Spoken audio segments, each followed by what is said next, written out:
Well, I've been saying for a long time that my vision was, I was thinking that would be about $180,000 this fall. Now a lot of things have happened since then. Yeah. See, here's the global liquidity. This is again, Michael's chart and this is staggered. So Bitcoin is actually, I think 6 to 8 weeks, backwards here. So, it has to catch up. But, I think that what happens here, Danny, is that we have a lot of tailwinds that may push that forward. The 180,000. I still think that we can see it this year. We could easily double. Bitcoin has experienced notable volatility in recent days, driven by a combination of macroeconomic factors, regulatory shifts, and market sentiment. As of February 27, 2025, Bitcoin is trading around $86,500, marking a 2.83% decline from the previous close. The intraday high reached $89,400, but this downturn follows a drop of over 20% from Bitcoin's January all-time high of $91,350. Factors such as President Donald Trump's announcement of new tariffs on imports and concerns about inflation have contributed to market unease, along with substantial outflows from Bitcoin ETFs, signaling a shift in institutional sentiment. The market has also seen a surge in meme coins and speculative assets, raising concerns about potential overvaluation and market froth. These developments have led some to speculate that the crypto bull market may be over and that crypto winter is approaching. However, many analysts believe these are just short-term headwinds that will resolve themselves.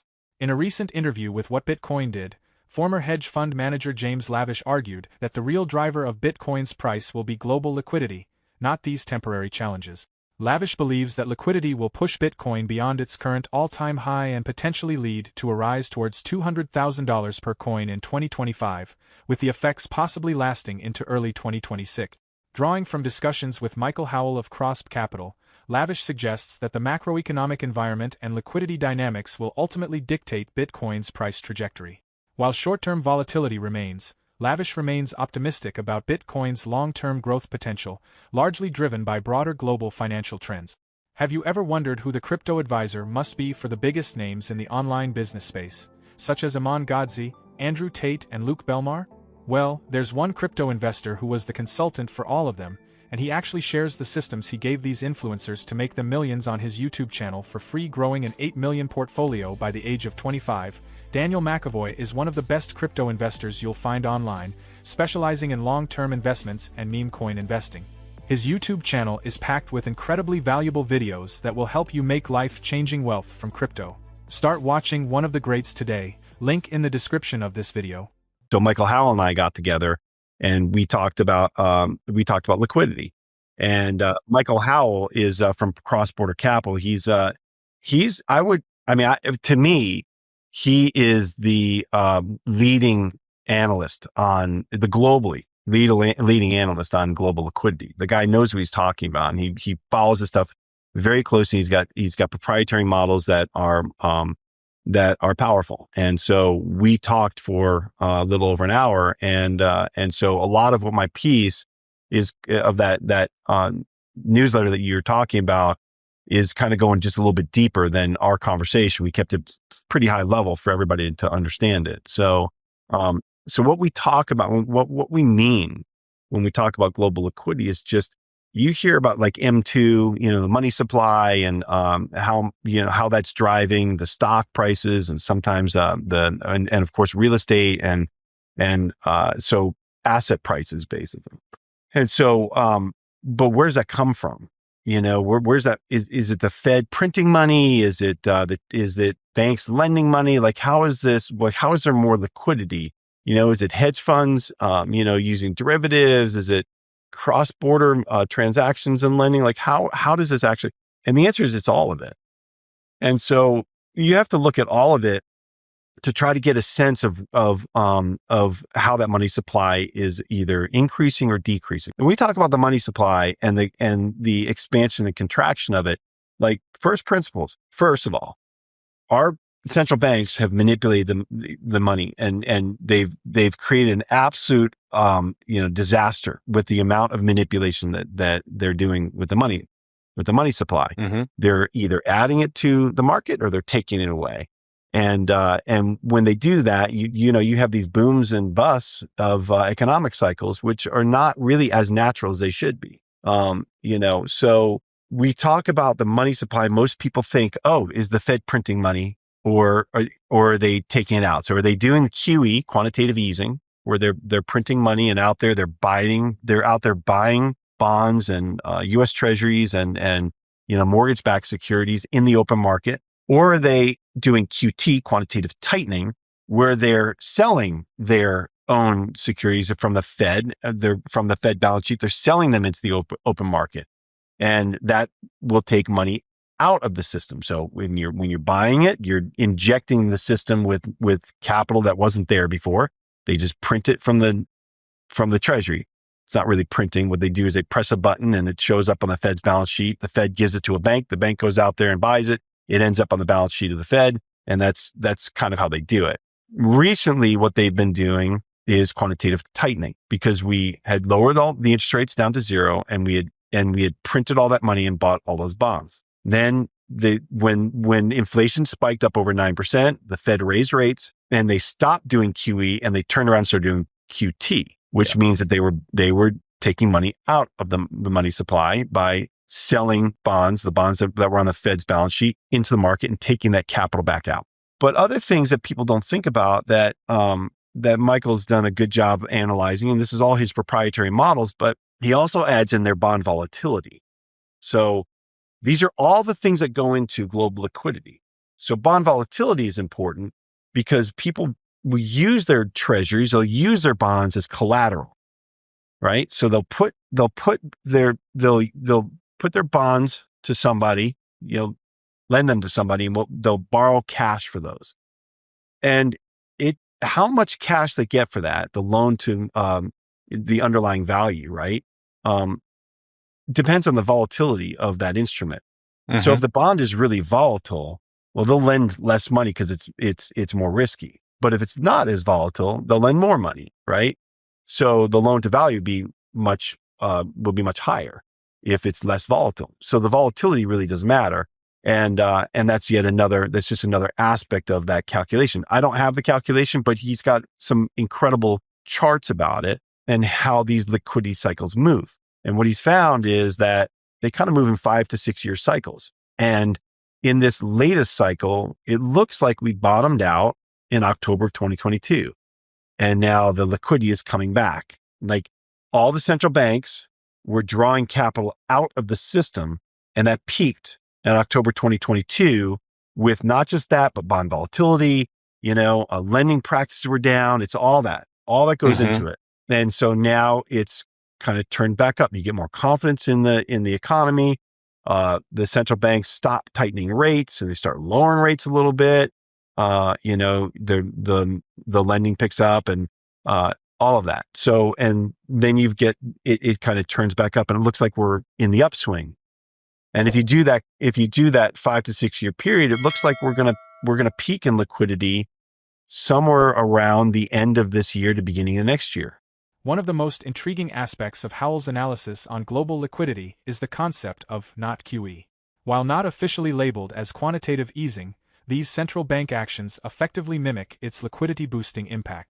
Measures like short-term lending facilities, adjustments in repo operations, or other interventions aim to inject liquidity into financial markets without a formal QE program. Howell emphasizes that, given the global economy's excessive debt levels, such interventions have become essential for maintaining financial stability. Howell argues that with large central bank balance sheets now a necessity, the distinction between QE and not QE is increasingly irrelevant. He highlights that the vast debt levels in the modern financial system demand ongoing central bank support. A significant portion of financial market activity revolves around refinancing existing debts rather than facilitating new investments, suggesting that any reduction in central bank balance sheets, such as with quantitative tightening, could destabilize markets. As a result, Howell predicts that central banks will likely continue and even expand their liquidity provisions, effectively perpetuating QE under different forms. This continuous injection of liquidity tends to inflate asset prices, benefiting risk assets like Bitcoin and other cryptocurrencies. Howell's view suggests that such policies will have lasting effects on investors, with ongoing liquidity flows potentially driving further growth in the digital asset space. Yeah, risk assets definitely benefit the most from liquidity, and so you're looking at primarily the biggest beneficiaries are the high flying tech stocks, the S&P, and then of course Bitcoin has been an incredible gauge for global liquidity if you look back in time. The only thing is Bitcoin it trails liquidity, so if liquidity is up, then it takes Bitcoin somewhere between 2 and 3 months to catch up. So if you overlay those charts though, the Bitcoin chart and the global liquidity chart, man, they look really close. And so that's what you're kind of watching, but it's a 3-month lag. So Okay. right, so it's not a great indicator, but it absolutely is directly correlated today. This may not be forever. I don't think it will be forever, but today it is absolutely directly correlated to the money supply and liquidity. So do you think as Bitcoiners, instead of paying attention to the 4-year cycle in such a great deal, because that obviously has diminishing effects, do you think liquidity is really the big driver of Bitcoin? That's a loaded question, but it is absolutely, it absolutely matters. You have to have liquidity for an asset like Bitcoin over the last few cycles to expand and for that price to rise.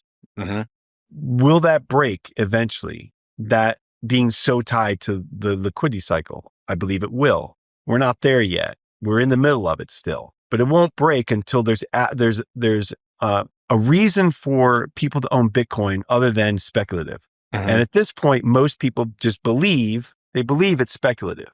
You and I know that that's not the case. You and I have a much longer view on this. Yep. And we understand that Bitcoin it's an important allocation to have in your portfolio for multiple reasons. One of them is not just to keep up with the money supply, because money supply drives inflation and Bitcoin goes up with the money supply and saves you from inflation. Now it will matter, but will it be the leading indicator or will it be the most important thing with Bitcoin? I don't think so. And eventually, it's not there yet though. When it happens, it's when Bitcoin is now taking market share from the rest of the global asset pool. Right. So right now it's been taking market share arguably from gold, and some from equities. Not a lot. I mean, there's $115 trillion of equities in the world, almost 120. And so, there's $120 trillion of cash. There's $330 billion of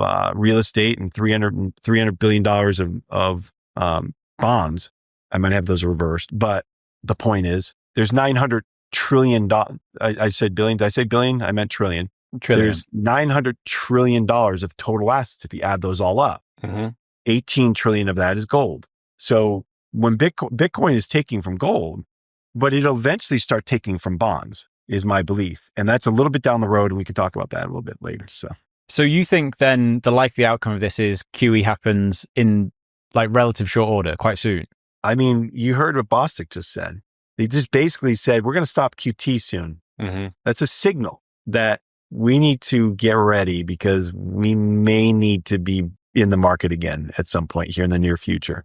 And what kind of form do you think that'll take? Will it be QE like we've seen before? Well, it depends on what happens in the market. Is it a market shock? Is it something completely unexpected that causes turmoil in the bond market? If it's that, they're going to come out and just print money and buy. They're not going to care. They're going to stabilize the market. They will rationalize that we need to stabilize the market. And so that's what we're doing. But if it's a contained crisis, like they were able to create an acronym for, well, of course they would rather do that and call it. They'd rather hide it. I mean, they're doing it right now. It's not technically QE, but they have something called a regular treasury buyback program. So they're out there buying treasuries in the open market from buyers who hold these illiquid treasuries. They're older treasuries. They call them off the run. And these are back in the day, the big bond traders. In other news, President Donald Trump has announced a major shift in trade policy, imposing a 25% tariff on the European Union. During a cabinet meeting on Wednesday, he declared, "We have made a decision and will be announcing it very soon," emphasizing that the tariffs would be broad, with a specific focus on car imports. Trump harshly criticized the EU, stating, They've really taken advantage of us. They don't accept our cars, they don't accept essentially our farm products, and we accept everything from them. Let's be honest, the European Union was formed to screw the United States, and they've done a good job of it. Meanwhile, BlackRock's iShares Bitcoin Trust ETF faced record-breaking outflows on Wednesday, shedding $418 million in just one day, according to SuValue data. This figure far exceeds the outflows seen in competing products, with the Fidelity Wise Origin Bitcoin Fund losing $145 million, and the ARK21 Shares Bitcoin ETF and Grayscale Bitcoin Mini Trust ETF suffering losses of $6.46 million and $55.97 million, respectively. On the same day, total outflows across all Bitcoin ETFs reached $754.3 million, and the cumulative outflows surpassed $1 billion for the first time. As a result, CryptoRank data suggests that February may be the worst month for Bitcoin in nearly 11 years, with a similar downturn last seen in 2014, when Bitcoin experienced a 33.7% correction. Despite these market challenges, analysts like James Lavish remain confident that a recovery is imminent for Bitcoin and other major cryptocurrencies. Real Vision CEO Raoul is particularly optimistic, predicting that Solana is poised for significantly higher prices in March. Powell pointed out that Solana is currently 2 standard deviations oversold on the log regression channel, with its RSI at its lowest level since the 2022 lows. Powell is confident that the probability of higher prices in the next month is wildly in favor, even though he currently has no additional cash to invest. Do you agree with Lavish and Powell's analysis that the crypto bull market is still intact, and that prices will recover sharply in March? Share your thoughts in the comments below. For more Daily Dose Crypto news, check out these 2 awesome videos on your screen. Click now and we will see you on the next video.